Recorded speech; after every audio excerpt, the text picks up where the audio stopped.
یہ داستان ہے جنگی راکٹ کے موجد کی۔ یہ داستان ہے اس بہادر جنگجو کی جس نے انگریزوں کو ناکوں چنے چبوائے۔ یہ کہانی ہے اس مرد حق کی جس نے انگریزوں کے بڑھتے ہوئے استعمار کو دبوچ کر رکھا۔ کہانی ہے اس درویش کی جو یہ کہتا تھا کہ شیر کی ایک دن کی زندگی گیدڑ کی 100 سالہ زندگی سے بہتر ہے۔ یہ کہانی ہے شیر میسور کی۔ یہ کہانی ہے سلطان ٹیپو شہید کی۔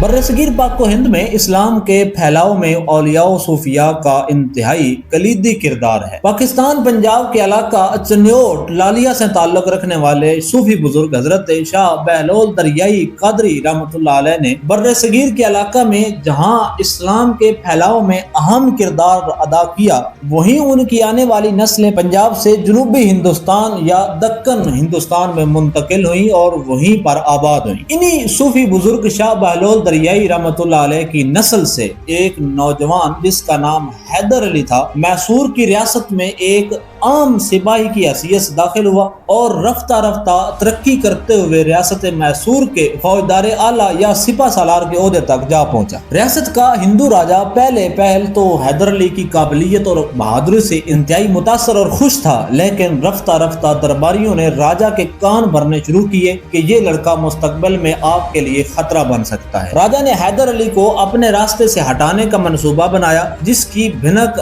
حیدر علی کو بھی ہو گئی۔ حیدر علی نے راجا کے خلاف فوری بغاوت کر دی اور میسور پر قبضہ کر لیا۔ اس طرح حیدر علی نے ریاست خداداد میسور کی بنیاد رکھی۔ سلطان حیدر علی نے انگریزوں کے بڑھتے ہوئے استعمار کو ہندوستان کی سالمیت کے لیے سب سے بڑا خطرہ سمجھا، اس لیے انہوں نے انگریز فوج کے خلاف مجاہد بننے کا فیصلہ کیا۔ اس مقصد کے لیے انہوں نے فرانس سے اتحاد کیا اور اپنی میسور کی افواج کو فرانسیسی افواج سے ٹریننگ بھی دلوائی۔ 20 نومبر 1750 عیسوی کو اللہ تعالیٰ نے حیدر علی کو ایک بیٹا عطا کیا جس کا نام صوفی بزرگ ٹیپو مستان اولیاء رحمۃ اللہ علیہ کے نام پر فتح علی ٹیپو رکھا گیا، جسے دنیا آج شیر میسور، شیر ہندوستان، جنگی راکٹ کے موجد سلطان میر فتح علی ٹیپو یا ٹیپو سلطان کے نام سے جانتی ہے۔ مملکت خداداد میسور کے مشرق اور جنوب میں برٹش ایسٹ انڈیا کمپنی کے مقبوضہ جات شمال مشرق میں ریاست حیدرآباد، جس کے نظام آصف جاہ ثانی یوں تو مسلمان تھے لیکن تمام وفاداریاں انگریزوں کے لیے تھیں، کیونکہ وہ ٹیپو سلطان کو اپنے لیے خطرہ سمجھتے تھے۔ اور ریاست میسور کے شمال میں مراٹھا راج یا مراٹھا امپائر تھی، جس کی مسلم دشمنی کسی سے ڈھکی چھپی نہ تھی۔ یہ وہی مراٹھا راج ہے جس کی سرکوبی کے لیے کبھی مغل شہنشاہ اورنگزیب عالمگیر کو لشکر کشی کرنا پڑی تو کبھی احمد شاہ ابدالی رحمۃ اللہ علیہ کو افغانستان سے ہندوستان آنا پڑا۔ اپنے چاروں اطراف دشمنوں سے گھرا ہونے کے باوجود سلطان ٹیپو نے اغیار کے آگے سر تسلیم خم کرنے کی بجائے ببانگِ دہل اپنی حرارت ایمانی سے یہ ثابت کیا کہ وہ مرد نہیں جو ڈر جائے حالات کے خونی منظر سے۔ جس حال میں جینا مشکل ہو اس حال میں جینا لازم ہے۔ نواب حیدر علی نے ایک طرف انگریزوں سے میدان کارزار گرم رکھا تو دوسری طرف اپنے جوان سالہ بیٹے میر فتح علی ٹیپو کی پیشہ ورانہ جنگی تعلیمی قابلیت پر بھی خصوصی توجہ مرکوز کی، جس کی بدولت محض 15 برس کی عمر میں پہلی میسور جنگ میں میر فتح علی ٹیپو اپنے والد نواب حیدر علی کے شانہ بشانہ لڑتے ہوئے انگریز فوج کو شکست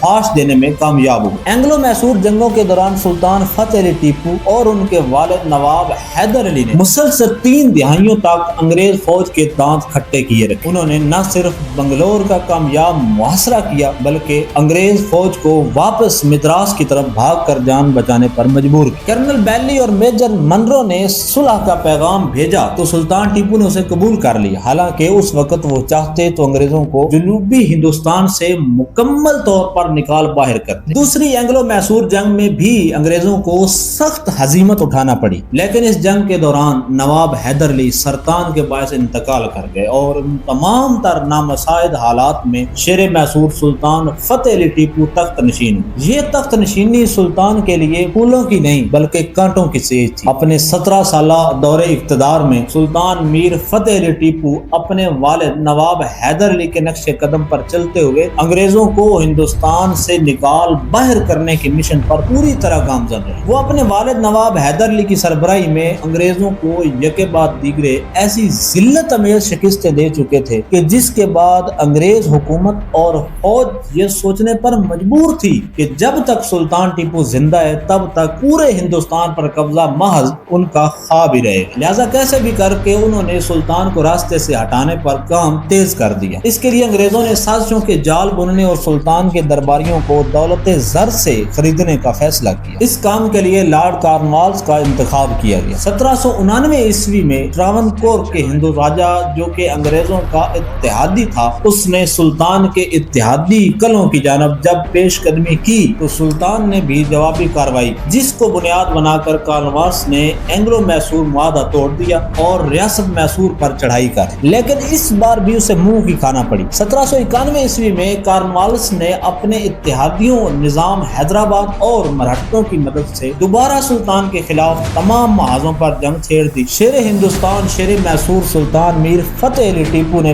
کمال بہادری اور جرت مندی کا مظاہرہ کرتے ہوئے تمام دشمن قوتوں کا مردانہ وار مقابلہ کیا۔ ٹیپو سلطان ایک بہترین سفارتکار بھی تھے۔ انہوں نے افغانستان، سلطنت عثمانیہ اور فرانس کو مدد کے لیے خطوط لکھے، لیکن سلطنت عثمانیہ اس وقت روس، برطانیہ اور اس کے اتحادیوں کے ساتھ برسر پیکار تھی۔ افغانستان میں احمد شاہ ابدالی کے جانشین سکھوں سے نبرد تھے اور نیپولین بوناپارٹ کو مصر میں برطانیہ کے ہاتھوں ذلت آمیز شکست ہو چکی تھی، لہذا کوئی بھی سلطان کی مدد کو نہ پہنچ سکا۔ آپ نے نظام حیدرآباد آصف جاہ ثانی کو خط بھی لکھا کہ وہ انگریز فوج کے خلاف اس کا ساتھ دیتا کہ ہندوستان سے انگریزوں کا مکمل طور پر صفایا کیا جا سکے۔ سلطان نے نظام حیدرآباد کو یہ بھی باور کرانے کی کوشش کی کہ نظام کے درباری اپنی چاپلوسیوں اور شر انگیزیوں کے ذریعے سلطان اور نظام کے درمیان اختلافات کو مزید ہوا دے رہے ہیں، لیکن آصف جاہ ثانی نے اس خط کو کوئی اہمیت نہ دی اور بدستور انگریز فوج کا حمایتی و وفادار رہا۔ 1792 عیسوی میں جب سرنگاپٹم کا محاصرہ طول اختیار کرنے لگا اور سلطان کو تمام اطراف سے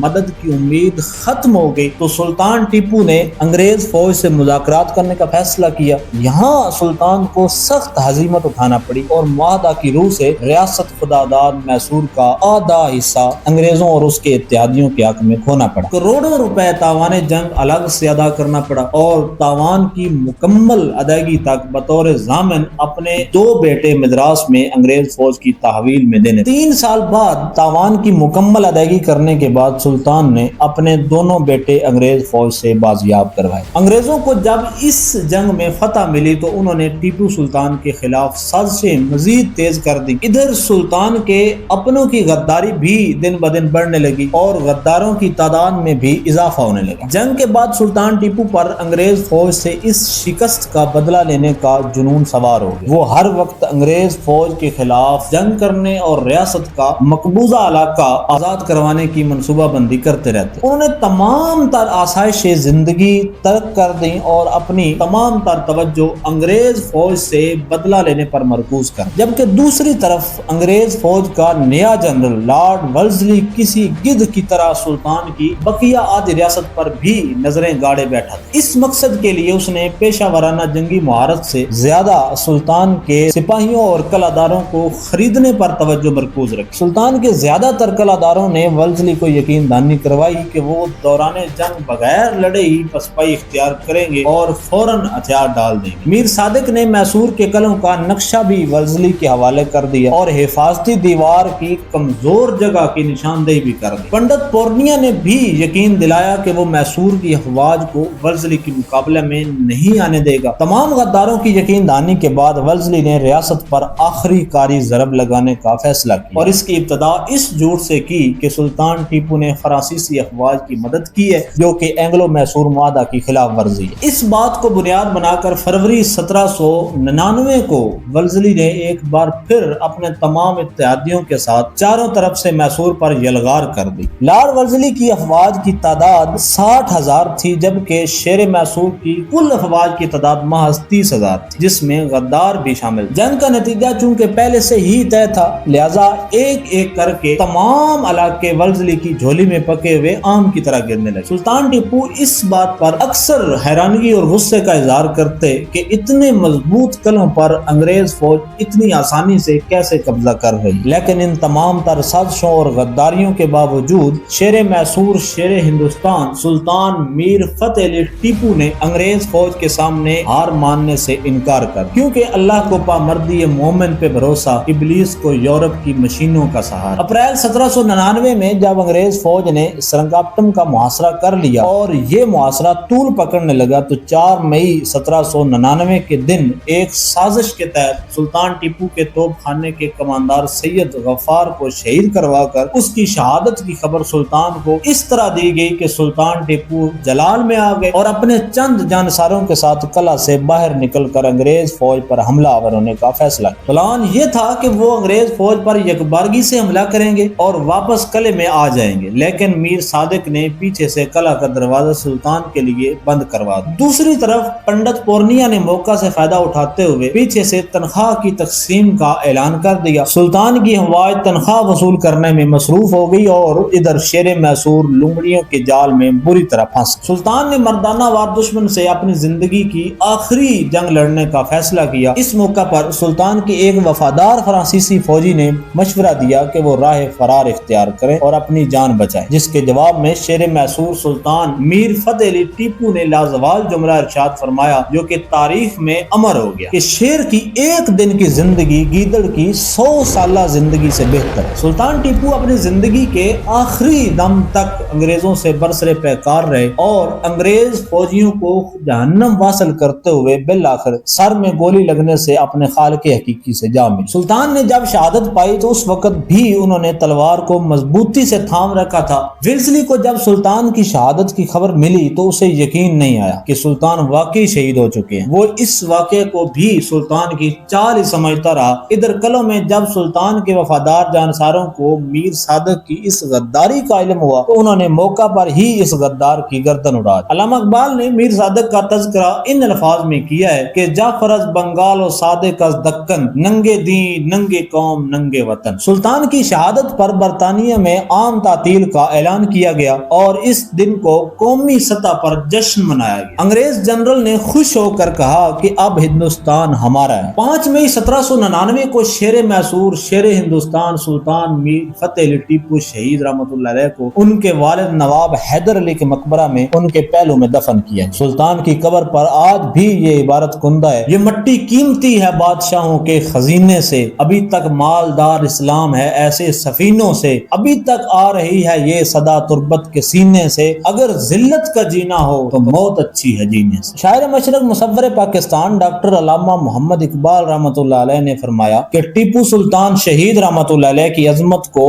تاریخ کبھی فراموش نہ کر پائے گی۔ جنگ کے بعد سلطان ٹیپو شہید رحمۃ اللہ علیہ کے خاندان کو کلکتہ جلاوطن کر دیا گیا، جو کہ آج بھی کلکتہ اور اس کے مضافات میں آباد۔ سلطان ٹیپو شہید رحمۃ اللہ علیہ نہ صرف ایک پیشہ ور سپاہی تھے جہاں آپ کی شجاعت اور بہادری کی دنیا معترف ہے، وہیں آپ کی علمی، فنی اور سائنسی خدمات بھی کسی تعارف کی محتاج نہیں۔ سلطان کی مادری زبان اردو تھی، جبکہ آپ عربی، فارسی، فرانسیسی، انگریزی اور دیگر زبانوں پر بھی عبور رکھتے تھے۔ آپ رحمۃ اللہ علیہ نے پہلی بار اردو اخبار کا اجرا کیا، ریاست میسور کی مردم شماری کروائی، انگریز فوج کو شکست دینے کے لیے جنگی راکٹ ایجاد کیا، پانی سے چلنے والے انجن کی بنیاد رکھی، اپنی افواج کو انتہائی منظم تربیت دلوائی، میسور کی بحری فوج کا قیام عمل میں لایا۔ اس مقصد کے لیے 20 بڑے اور 20 چھوٹے بحری جنگی جہاز تیار کروائے۔ آپ نے ریشم، اسلحہ سازی اور دوسرے کارخانے لگائے جس سے بے روزگاری کا خاتمہ ہوا، برآمدات میں اضافہ ہوا اور درآمدات میں کمی ہوئی۔ اس زمانہ میں تمام تر نامساعد جنگی حالات کے باوجود مملکت خداداد میسور ہندوستان کی سب سے امیر اور خوشحال ریاست۔ آپ کا یوم شہادت 4 مئی کو بھارتی ریاست کرناٹک میں سرکاری سطح پر منایا جاتا ہے، جس سے یہ پتہ چلتا ہے کہ آپ نے غیر مسلموں کے حقوق کا کس طرح خیال رکھا۔